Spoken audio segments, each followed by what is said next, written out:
This happened way back when I was 15. My parents weren't uptight with rules at all. They allowed me to do pretty much whatever I wanted, whenever I wanted. There were very few instances where they would say no. Looking back, their parenting skills definitely weren't the best, but at the time I just thought I was lucky. Anyway, back then, my boyfriend lived only a mile away from me, and it wasn't unusual for me to sneak over to his house after his parents went to sleep. He was an only child, and his parents were pretty strict, completely unlike mine. They didn't allow us to spend much time together outside of school, which is why I would occasionally sneak over to his house in the first place. As soon as his parents would go to sleep, I would leave my house and run the 1 mile all by myself in the dead of night. It wasn't uncommon for it to be maybe 3 or 4 a.m. until I would leave for my early morning run back home. During my runs, I would make sure to stay super alert.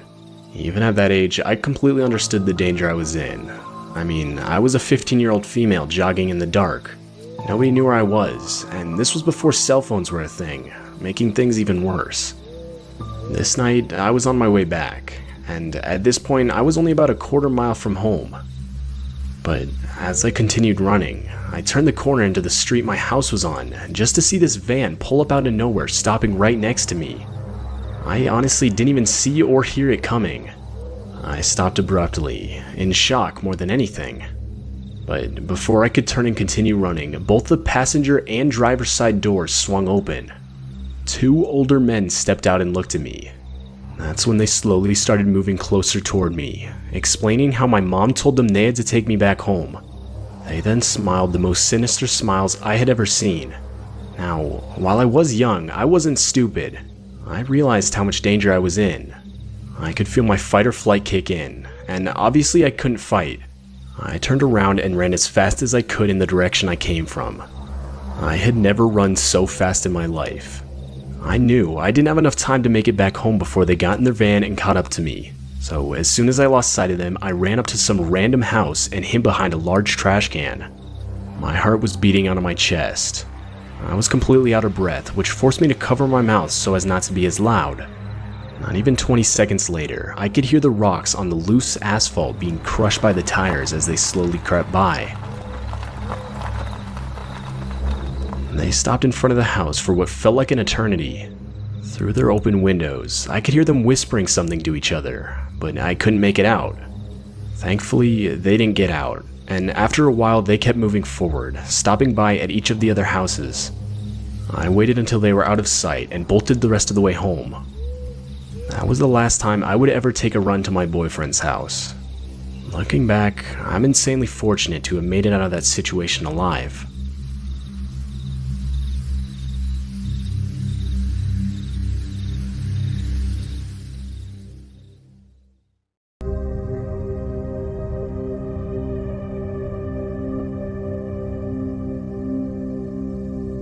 This happened a few months ago, during the time when quarantine and lockdown were at their worst, and this obviously caused me to spend a lot more time at home than usual.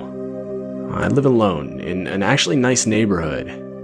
Usually, when places weren't closed, I would regularly go to the gym, though obviously at this point places were closed, which forced me to have to do my runs around the neighborhood, which, all things considered, when it wasn't blazing hot outside, I actually didn't mind. It was a nice change in scenery. Now, in my neighborhood, there was this park very close to my house, and it actually had a nice loop that shot directly back towards my house, so I would occasionally take advantage of this during my runs.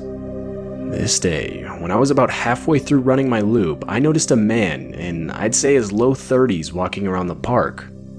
At first, I thought he must have been watching his kid on the playground, but soon realized there was no kid, which was kinda odd to me. Why was this grown man on the playground by himself? As I got closer, I noticed him yelling out to get my attention, but I had my headphones on, and while I could hear him, I pretended like I couldn't. I then noticed the guy started following me, and stupidly, assuming the best, I just figured he must have lived close to me and continued toward my house. But disturbingly, as I entered my front door and looked out one of my windows, I noticed him start to walk back in the direction of the park, meaning he didn't live by me, and followed me to what seemed to be just to get to know where I lived. The whole thing was weird to say the least, but I forgot about it soon after and continued on with my day. Fast forward to many hours later, and I'm in bed, already half asleep at this point, when, through my bedroom window, I notice car lights moving back and forth on the street. Now, while this may seem normal, the neighborhood I live in is decently quiet, so of course I wanted to see what was going on. I get up, peek through my window, and notice a car stop, parked right in front of my mailbox. That's when the driver's side door opened, and the guy from the park got out. I was sure that was the same guy. Now, until this point, like I said, I was still half asleep, but it's safe to say I was fully awake after seeing that same guy. I immediately closed the blinds and got back into bed. I'd never been in a situation like this, and honestly I didn't know what to do. After a few minutes, I could hear the car start back up again, followed by the headlights slowly fading away, which gave me assurance that it was nothing and I could just go back to sleep. But that was short-lived. I don't know how much time had passed, but all of a sudden I was woken up by light tapping on my window.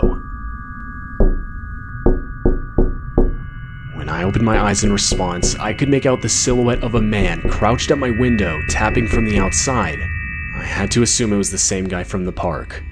I decided not to move and try to pretend that I was still sleeping, not knowing if he could see inside my room or not. But that's when I remembered. My room was on the second floor, meaning that this guy would have had to have climbed on my roof to get to the outside of my window. I slowly pulled the covers over my head and called the police, whispering and telling them that there was a guy on my roof tapping on my window. I was told to slowly get out of reach of the window in case the guy tried to break in, and that there would be officers in about 5 minutes. I crawled out of bed and into the bathroom where I could lock the door. After a couple of minutes, I could hear knocking at my front door downstairs.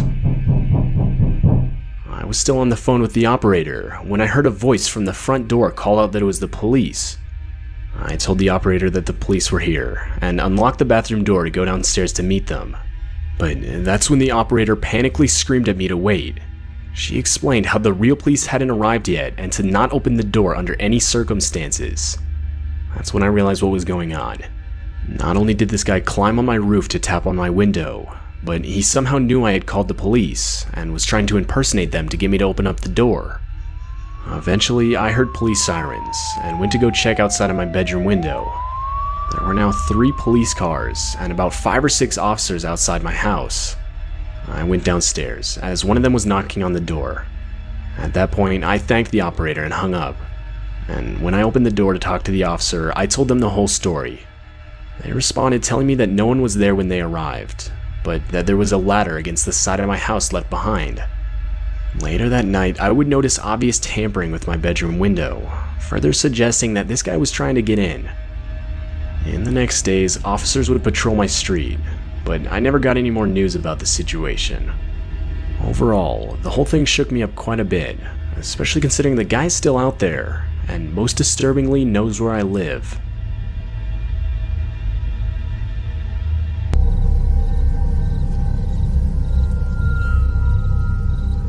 When I was 19, I went to a college 2 hours north of my hometown.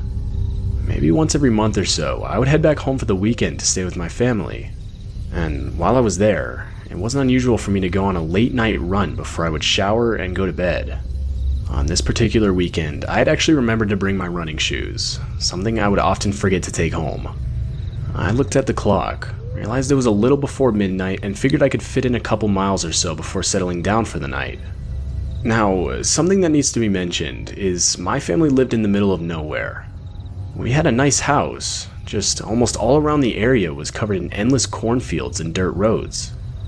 Honestly, I can't even remember where our nearest neighbor was, which should give you an idea of how remote it actually was. Anyway, I began my run on the usual dirt roads surrounded on both sides by cornfields.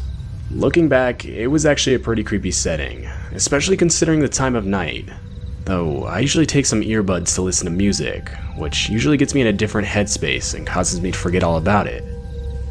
I was running for maybe 10 minutes when the sound of a car coming up on the road behind me overcame the music from my earbuds. It startled me at first, as I didn't think any cars would be out this late, especially this deep into the middle of nowhere. Though I simply got over to the side of the road thinking the car would pass. But no, for whatever reason, this random vehicle stayed behind me, just following me as I ran. I didn't know what kind of vehicle it was, as each time I looked behind me, all I could see was the blinding light from the headlights. At this point, I was a little on edge, as there was clearly enough space to pass me. I decided to just stay calm and continue on my run. I'm a pretty big dude, and I was confident if it came to it, I could handle whoever was driving the vehicle. About a couple minutes later, and the driver of the vehicle steps on it, so as to now be side by side to me. I now noticed the vehicle was a very old white van. The driver's side window then rolled down, and I stopped in response, so I could see what this person wanted. But as the window rolled down, I quickly realized how dark it was inside. Like, so much so that all I could see was the driver's black hoodie, not even his face. Hey man, do you want to ride? It's raining pretty hard outside now. But the weird thing is that it wasn't. Not even enough to be considered a drizzle. I held back my response for a second, as I could now clearly hear shuffling around in the back of the van. It's safe to say the situation wasn't sitting well with me, and so I responded to the guy, thanking him, but overall declining his request. I turned around to continue running, and luckily, the van now sped past me, down the road and into the darkness. I thought that would be the end of it, but of course it wasn't. Not even 5 minutes passed since the encounter, when I could see the van in front of me stopped in the middle of the road. But not like on the side, rather it was sideways, so as to block the whole road. As I got closer, I could make out a few people, maybe 3 or 4 wearing all black walking near the van. I figured whatever was happening I didn't want any part of, and decided to just head back home the way I came instead of completing my usual loop. But to my absolute horror, as I turned around, I could see another pair of headlights gaining on me. I didn't know if it had anything to do with the van, but considering the area I was in and the time of night, there was a good chance it did. Honestly, I felt trapped. I was frozen like a deer in headlights. But that was short-lived, as I could now hear multiple footsteps running on the road behind me. That's when I realized the men near the van were now charging full speed directly towards me. I had no choice but to ditch the road and run in some random direction in the middle of the cornfield. I ran for a good 10 minutes, and for a good chunk of that, I swear I could hear footsteps behind me, but I was completely alone at this point. Luckily, my phone didn't fall out of my pocket while I was running, and I was able to track down where I was and how to get home. Now, considering I was in the middle of a cornfield, it took me about 45 minutes, though I never saw anything the rest of the night. This will most likely forever be the most disturbing thing I'll experience. To this day, I don't know what the intentions of those people were, or even who they were. Though, the fact that they trapped me and started full-on sprinting towards me, at least to me, confirms my suspicion that they did not have good intentions. I would file a police report that night, but I haven't heard or seen anything since.